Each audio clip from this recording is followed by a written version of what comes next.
Mari kita tunduk kepala, kita berdoa. Bapa kami dalam surga, Bapa yang baik yang kami kenal di dalam nama Tuhan Yesus.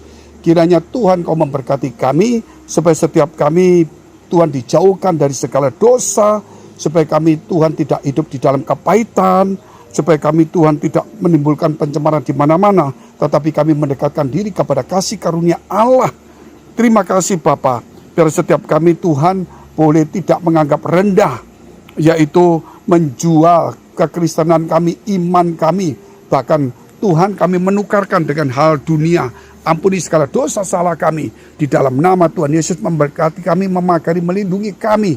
Di dalam nama Yesus supaya setiap kami dibangkitkan semangat, diberikan pemulihan dan kesembuhan, diberikan masa depan dan harapan, diberikan semangat dalam nama Tuhan Yesus. Haleluya. Amin. Mari kita merenungkan firman Tuhan, saudara yang kasih Tuhan, yaitu dikatakan Ibrani 12 ayat 15 sampai 17. Satu-satu ayat kita akan membahasnya. Ada 3 poin penting. Bahkan di tengah-tengah itu ada beberapa poin supaya kita jangan sampai saudara ada akar pahit dalam hidup kita. Ketika kita mulai kecewa, kita tersinggung, kita sakit hati, kita tidak diperhatikan, kita salah paham, akhirnya kita mulai akar pahit. Dan kalau ada akar pahit, bicara akar, berarti dia akan tumbuh sama seperti pohon itu. Apalagi kalau akar pahit akan merusak gereja, merusak diri sendiri, merusak keluarga, merusak masa depan. Buanglah akar pahit itu, supaya kita masuk dalam kasih karunia Allah. Tidak sedikit orang hidupnya dalam kesulitan, sebagai orang percaya yang diberkati Tuhan, di mana Tuhan telah mengubah kutuk menjadi berkat. Tuhan telah menerima kutuk di kayu salib, supaya berkat Abraham itu muncul. Namun di tengah-tengah berkat itu kita, saudara, mengizinkan akar pahit itu ada dalam hidup kita. Melalui apa saudara? Melalui sakit hati, kecewa, saudara. Melalui hal lain. Seharusnya kita harus buang semua itu. Kita harus buang karena Tuhan telah melupakan dosa kita. Mari kita lupakan. Supaya tidak ada lagi akar pahit, salah paham, tersinggung, sakit hati, kecewa. Tidak ada lagi. Karena semua orang ingin berbuat baik. Ingin menjadi yang baik. Namun kerap kali kita ini saudara ingin diperlakukan baik, bukan ingin memperlakukan. Firman Tuhan berkata, apa yang ingin orang lain berbuat bagi kamu, perbuat lebih dulu. Ayo berbondong-bondong melakukan sesuatu yang baik. Jangan cuma berharap sesuatu dari orang lain kepada kita yang baik. Kita harus memulai. Kita baca dulu Ibrani 12 ayat 15. Jagalah supaya jangan ada seorang pun yang menjauhkan diri dari kasih karunia Allah. Jangan menjauhkan diri dari kasih karunia Allah. Kalau kita menjauhkan diri, apa yang terjadi? Yaitu agar jangan tumbuh akar yang pahit yang menimbulkan kerusuhan. Dan yang mencemarkan banyak orang. Menimbulkan kerusuhan dan mencemarkan banyak orang. Karena ada akar pahit. Ya, menjauhkan diri kasih karunia. Akhirnya kita menjadi alat iblis. Perpecahan, gosip, fitnah. Saudara, kita mulai membawa orang saudara untuk jauh daripada Tuhan, meracuni dengan kata-kata, menjelekkan orang lain, saudara, memikirkan diri sendiri, menghancurkan persekutuan.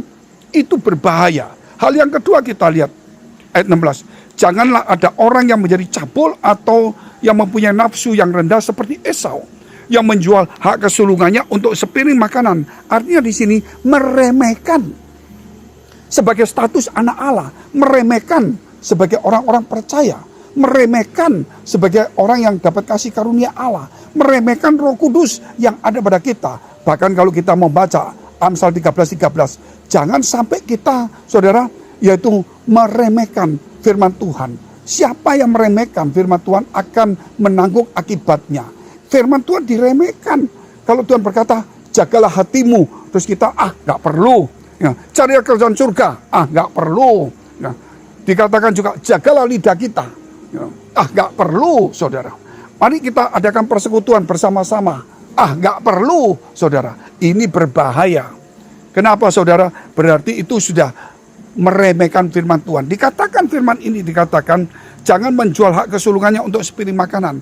Jangan karena materi, jangan karena berkat-berkat. Jangan karena saudara diundang orang-orang supaya saudara makan atau diajak nonton gratis atau di tempat lain dilayani. Akhirnya saudara menganggap rendah sebagai anak Allah.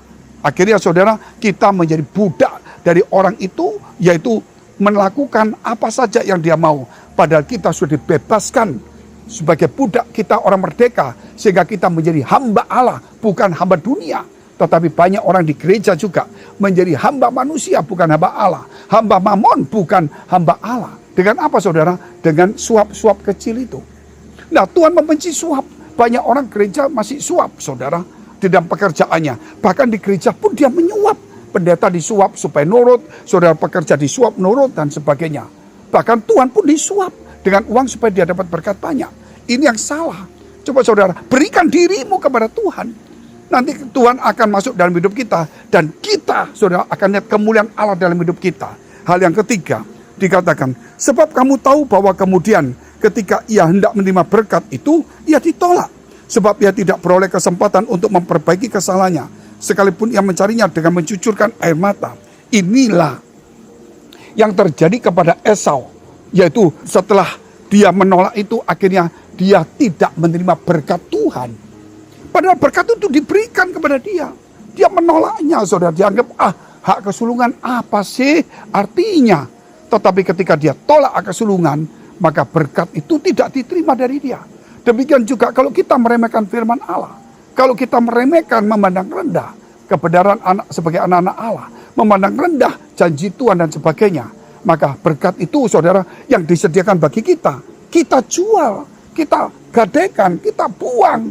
Oleh karena itu, janganlah saudara sebagai orang bijaksana, bahwa dalam diri kita ada kuasa Allah, ada mujizat, ada berkat itu sendiri. Mari kembangkan itu dalam dirimu, sehingga kita tidak bergantung kepada orang, tetapi kita menjadi berkat bagi banyak orang. Dan dikatakan akhirnya apa yang terjadi pada Esau? Dia mencarinya namun tidak mendapatkannya. Kenapa saudara? Karena dengan usaha manusia sendiri kita tidak mampu melakukan sesuatu. Tetapi Roh Allah akan bekerja dalam hidup kita. Contohnya saudara, kalau kita melihat Simson. Bagaimana Simson ketika Roh Allah tidak berkuasa, dia biasa-biasa saja. Tetapi ketika Roh Allah pada dia, satu, dia tidak melakukan dosa. Kedua, dia bisa menghadapi segala rintangan. Pintu yang tertutup dia bisa buka, saudara. Gerbang itu bisa didobrak. Musuh pun dihancurkan. Saudara, binatang-binatang buas pun dia kalahkan. Nah, dia bisa melakukan perkara-perkara besar ketika Roh Allah itu ada pada dia. Kita manusia biasa. Engkau dan saya manusia biasa. Tetapi izinkan Roh Allah ada pada kita, saudara. Simson itu dipilih Tuhan. Kita juga dipilih Tuhan. Sebab itu Roh Allah pada kita. Jangan sampai roh itu padam. Karena kita suam-suam kuku. Karena kita kecewa. Karena kita kepahitan, saudara. Ada dendam, sakit hati. Lepaskan itu semua. Itu racun yang mematikan. Yang memutuskan berkat. Dalam nama Yesus, saudara. Lepaskan pengampunan. Jangan lagi mau terikat dengan sakit hati, dendam. Jangan mau terikat lagi tersinggung. Jangan ada akar pahit, jangan ada kekecewaan. Mari saudara, kita hidup di dalam berkat Tuhan. Berkat bukan jasmani, tetapi berkat juga rohani. Tetapi berkat Abraham diturunkan kepada kita. Seperti Esau mendapatkan hak kesulungan. Kita juga semua. Ketika kita diselamatkan, kita dapat hak kesulungan. Sebagai anak-anak Allah, bukan anak dunia lagi. Melalui Yesus Kristus. Sehingga saudara, bahwa berkat itu pasti ada. Pasti ada. Di dalam Yesus dikatakan juga Galatia pasal 3 ayat 13. Kristus telah menebus kita dari kutuk hukum Taurat dengan jalan menjadi kutuk karena kita. Sebab ada tertulis, terkutuklah orang yang digantung pada kayu salib. Ayat 14. Yesus Kristus telah membuat ini supaya di dalam dia berkat Abraham sampai kepada bangsa-bangsa lain.